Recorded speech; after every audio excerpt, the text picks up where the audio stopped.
Sábado Verde, radio y podcast, en la radio pública de la ciudad de Buenos Aires. Sergio Britos, que es nutricionista, se recibió en la Universidad de Buenos Aires y es profesor de Economía Alimentaria y de Política Alimentaria. Tiene un centro de estudios sobre políticas de la alimentación y economía también, el CPEA. ¿Cómo estás, Sergio? Muy buen día. ¿Cómo te va, Sergio? ¿Cómo estás? Bueno, desde el arranque te pediría una reflexión sobre todo esto que está ocurriendo de un modo acelerado, mayor conciencia en las personas, ganas de saber, el mundo que busca soluciones como nunca antes lo había hecho.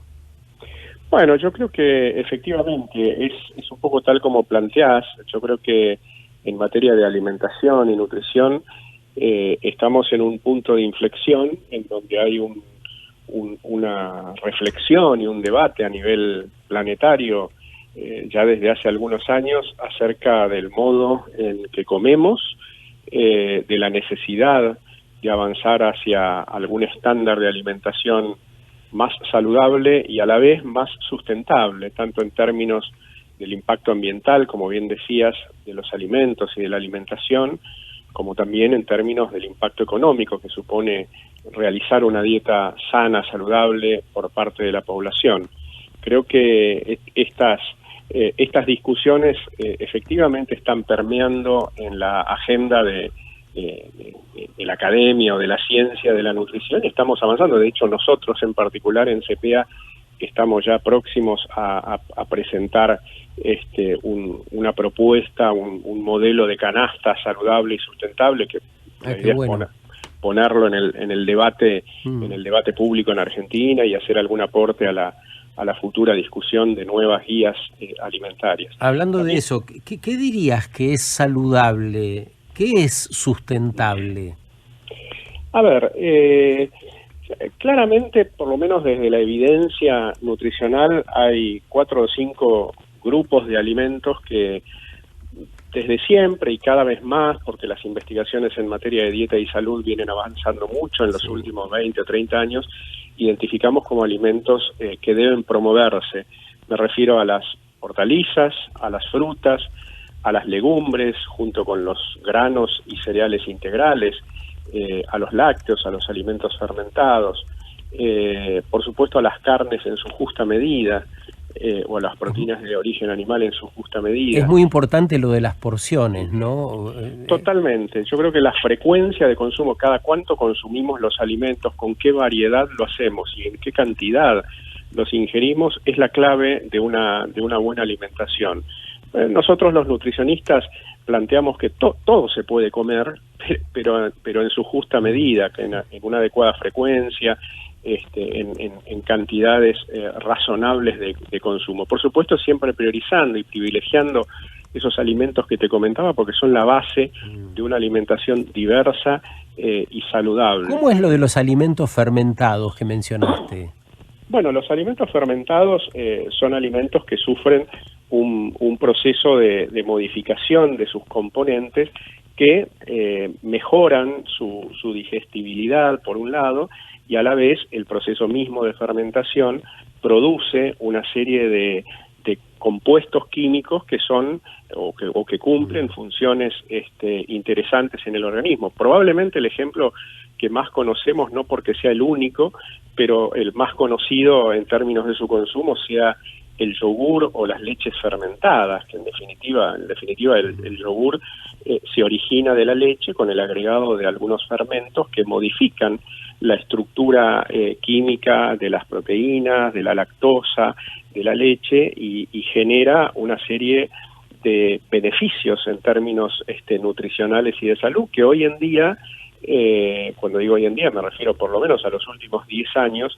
desde la investigación en salud y nutrición, se viene ponderando muy especialmente en términos de su incorporación a la dieta. ¿De las semillas también hablas cuando hablas de fermentación de alimentos?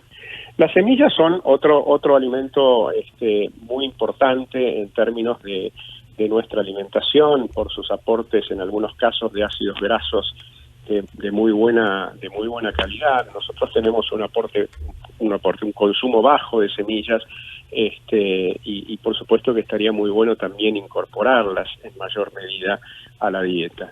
¿Qué tal? Sergio Cruz te saluda. Buen día. ¿Cómo estás? Bien, por otro lado nos falta algo así como que los productos comestibles, hablar de los productos comestibles, no necesariamente de alimento. ¿Qué hacemos con los ultraprocesados? ¿Cómo nos vinculamos con ellos? En algún momento dijiste que todo se puede comer, pero en su justa medida. ¿Esa vara la aplicamos para los ultraprocesados? ¿Nos vinculamos de otro modo? ¿Qué hacemos? Mira, los alimentos ultraprocesados los hay de diferentes calidades, ¿no? No todo es lo mismo, no todo es uniforme.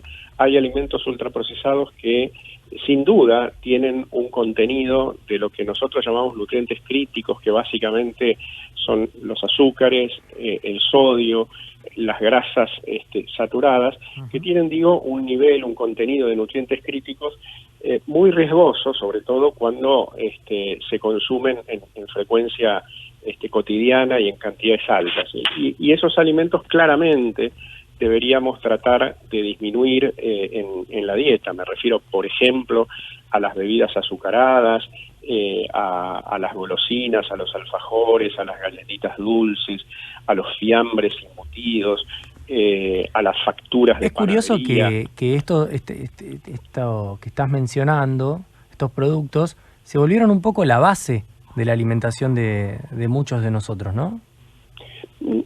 La verdad es que no es así. Nosotros, de hecho, en una investigación que estamos concluyendo este año con base en la encuesta nacional de gasto de hogares del INDEC del año 2018, que es una encuesta que, entre otras finalidades, permite conocer muy a nivel de detalle el consumo alimentario de la población. Yo te diría, analizamos, por ejemplo, qué porcentaje del total de la dieta está representado por los alimentos que llamamos ultraprocesados. Ese porcentaje está en el orden del 23%, y mucho menor, probablemente el 16%, en los hogares más pobres. Es decir, el grueso de la dieta en nuestro país no es lo mismo que en países como puede ser Estados Unidos, Canadá, algunos países de Europa, en donde el consumo de alimentos ultraprocesados es mayor que en Argentina. En Argentina, en algunos países de América Latina, afortunadamente, el consumo no es, no adquiere, por supuesto que también hablar del 23% de la dieta ya es elevado, estaría bueno que fuera menos, claro, pero sí, tampoco es para causar alarma en el sentido de que sean la base de nuestra alimentación. Es curioso lo que mencionas. Yo siento que vengo de otro planeta entonces, porque ocupaba un lugar bastante más grande en la alimentación de mi familia, pero por otro lado te lo digo porque también en las escuelas, ¿no? La Bagley, el juguito instantáneo, esas cosas que están tan a la mano de todos los chicos cuando son provistos por ejemplo, un espacio como es la escuela pública. Mira, la escuela pública, nosotros, una de las áreas de investigación más fuertes que tenemos tiene que ver con algunos trabajos realizados con los comedores escolares. De hecho, hemos trabajado mucho tiempo con la reformulación de los comedores escolares de Provincia de Buenos Aires. En este momento lo estamos haciendo en la provincia de Santa Fe, y tenemos muchas encuestas acerca de lo que se come en los comedores de escuelas públicas.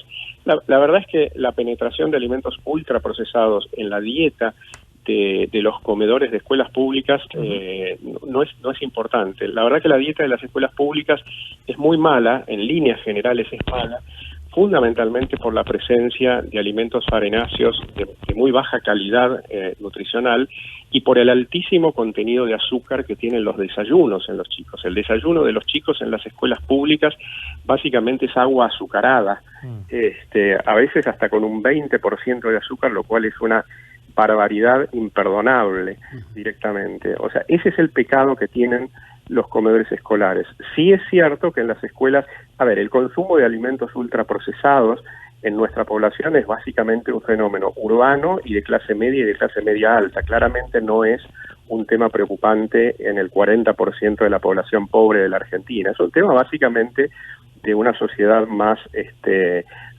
más altos ingresos urbana. Muchas gracias, Sergio, que tengas un muy buen día. Muchas gracias a ustedes, igualmente, buen fin de semana. Hasta luego. Sergio Britos, en nuestra ronda por estas miradas que nos pueden ayudar a pensar la calidad de los alimentos y cómo los elegimos. Sábado Verde, radio y podcast, en la radio pública de la ciudad de Buenos Aires.